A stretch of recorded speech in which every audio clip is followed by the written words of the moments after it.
Rukun Senior Living dan BWM, juga ibu-ibu dari tempat yang paling bagus pasti. Oh, udah delay ya, oke. Saya mulai pelan-pelan ya sambil cari cara supaya kita bisa aktifkan percakapan.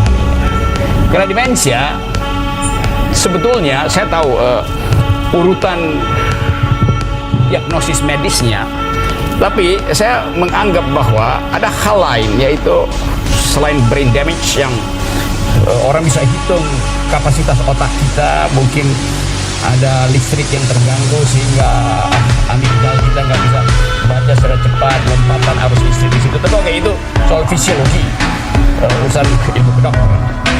Tapi seringkali juga awalnya adalah semacam defisit dalam kognitif.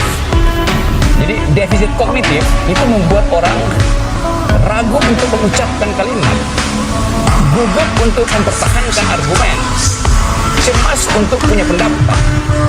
Itu menyebabkan demensia, menyebabkan Alzheimer juga tuh.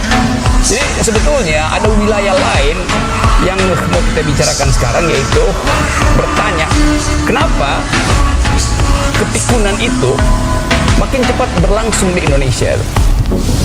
Terhubungkah itu dengan situasi sosial kebudayaan kita yang gagal mengaktifkan pikiran itu? Ini hipotesis saya sebagai orang yang sekedar pembaca jurnal ilmiah itu. Kalau kita lihat senior kita, founding person kita, founding parents kita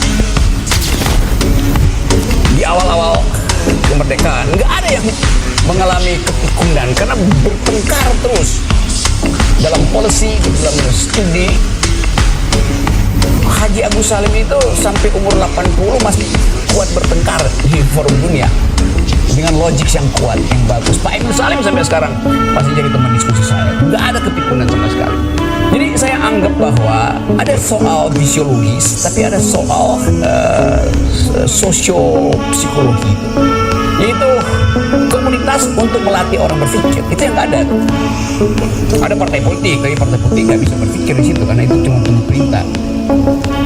Ada DPR, tapi DPR nggak bisa orang bicara di situ karena speakernya seringkali juga dikunci.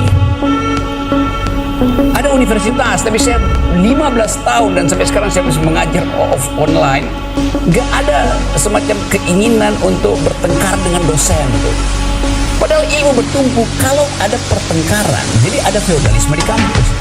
Semua ini mesti kita riset dan saya usulkan nanti Fakultas Kedokteran bekerjasama dengan Rukun Senior Living dan pusat-pusat analisis gerontologi untuk lihat aspek sosiokultural yang menyebabkan bangsa ini gagal berpikir dengan akibat naiknya demensia.